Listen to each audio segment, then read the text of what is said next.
नमस्कार बंधुरा आपनादेर सबाइके सीमा रान्नाघरे स्वागत। आज आमी बानाबो कुमड़ो बीजेर डालना। तो कुमड़ो बीजेर डालना रान्ना करार जोन्नो आमी एखाने दुटो जिनिस निये नियेछि। दुटो माने एई जे देखुन आलू निये नियेछि। एखाने बड़ो साइजेर दुटो आलूके आमी छोटो छोटो टुकरो करे केटे नियेछि, केटे धुए नियेछि। आर एखाने देखुन एई जे एगुलो हलो कुमड़ो बीज। तो मिष्टि कुमड़ो आपनारा तो सबाई चेनेन। सेई कुमड़ोर बीजगुलो फेले ना दिए एइगुलोके सुंदर करे छाड़िए एकटा रेसिपि रान्ना करा जाय। आर भीषण एगुलो भिटामिन, एगुलो भीषण भिटामिन। तो एगुलो की करे छाड़ाते हय आमी सेटा आपनादेर देखिए दिচ্ছি। चलुन कुमड़ोर बीजगुलो की करे छाड़ाते हबे सेटा आमी आपनादेर देखिए दिই। এই যে দেখুন এইগুলো হলো কুমড়ো বীজের কুমড়োর দানা বীজ। তো এগুলোকে এইভাবে খোসাগুলো ছাড়িয়ে নিতে হবে।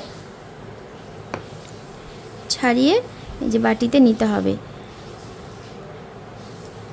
এই যে আমি আগের থেকে ওইগুলোকে ছাড়িয়ে নিয়েছি আপনাদেরকে দেখাবার জন্য কয়েকটা রেখেছি, সে কটা আপনাদের ছাড়িয়ে দেখিয়ে দিচ্ছি। এই যে এইভাবে করে এগুলোকে ছাড়াতে হবে।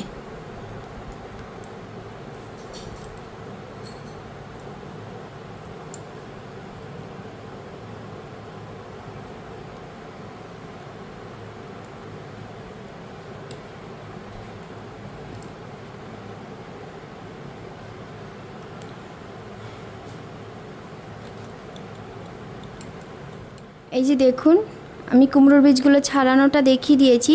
সেই বীজগুলোকে আমি এই যে বেটে একটা পেস্ট বানিয়ে নিয়েছি। এই দেখুন কত মিহি করে বেটে নিয়েছি। তো চলুন এখন আমি রেসিপিটা রান্না করি, সেখানে আপনাদের দেখিয়ে দিই। রেসিপিটা রান্না করার জন্য আমি উনুনে একটা কড়াই বসিয়ে দিয়েছি। কড়াইতে একটু তেল দিয়ে দিয়েছি আর তেলটা গরমও হয়ে গেছে। এখন আমি দিয়ে দেব ফোড়ন। তো ফোড়নে দিয়ে দেব দুটো শুকনো লঙ্কা। দুটো শুকনো লঙ্কাকে আমি ফাটিয়ে দিয়েছি। আর দিয়ে দেবো অল্প সামান্য একটু কালো জিরে। এই যে কালো জিরে দিয়ে দিয়েছি। ফোড়নটা একটু ভাজা হয়ে গেলে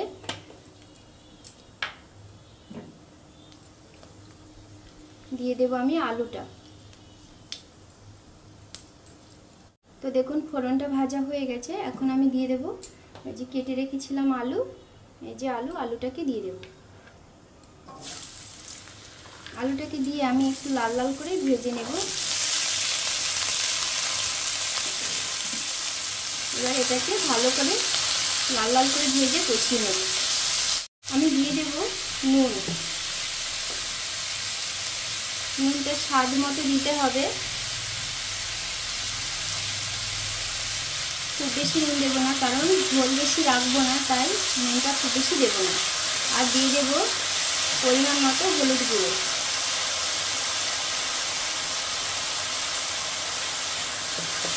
হলুদ গুঁড়ো দিয়ে দিয়েছি।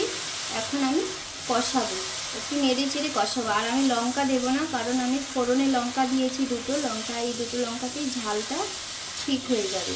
আপনারা যদি ঝাল বেশি খেতে চান তাহলে কাঁচা লঙ্কাও দিতে পারেন, আবার গুঁড়ো শুকনো লঙ্কাও দিতে পারেন। তো আমি এইভাবে একটু কষিয়ে নিই আলুটাকে। এই যে দেখুন আলুটা কষানো প্রায় হয়ে গেছে। এখন আমি দিয়ে দেব এই যে বাটাটা, বেটে রেখেছিলাম, এই বাটাটাকে দিয়ে দেব।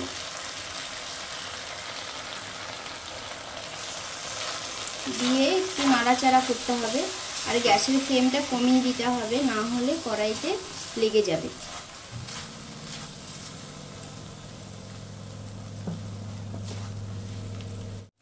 তো দেখুন কেমন সুন্দর, একদম মনে হচ্ছে না যে আলু পোস্ত রান্না করছি, একদম আলু পোস্তর মতোই দেখাচ্ছি। তো যাই হোক, এখন এটা প্রায় কষানো হয়ে গেছে। আমি কুমড়ো বীজের বাটাটা দিয়ে দিয়েছি। তো কষানো হয়ে গেছে। এখন আমি দিয়ে দেব জল। জলটা দিয়ে দিয়েছি। জলটা দিয়ে এখন আমি ঢেকে দেব। ঢাকা চাপা দিয়ে ওই ধরুন না 5-7 মিনিট রান্না করব। গ্যাসের ফ্লেমটা হাইতে দেব না, মিডিয়ামে দিয়ে ঢাকা চাপা দিয়ে দেব। চলুন দেখি রেসিপিটা কেমন হলো রান্নাটা।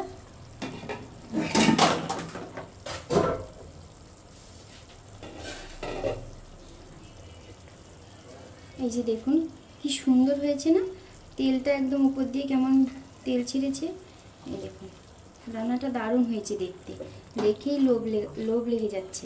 তো যাই হোক, আমার এই রেসিপিটা যদি আপনাদের ভালো লাগে তাহলে লাইক করবেন, শেয়ার করবেন, সাবস্ক্রাইব করবেন, কমেন্ট করে জানাবেন কেমন হয়েছে আমার রেসিপিটা।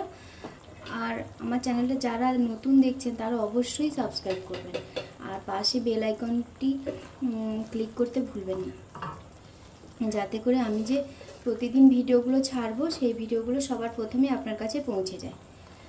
তো এখন আমি গরম গরম ভাতের সঙ্গে এই রেসিপিটা পরিবেশন করব।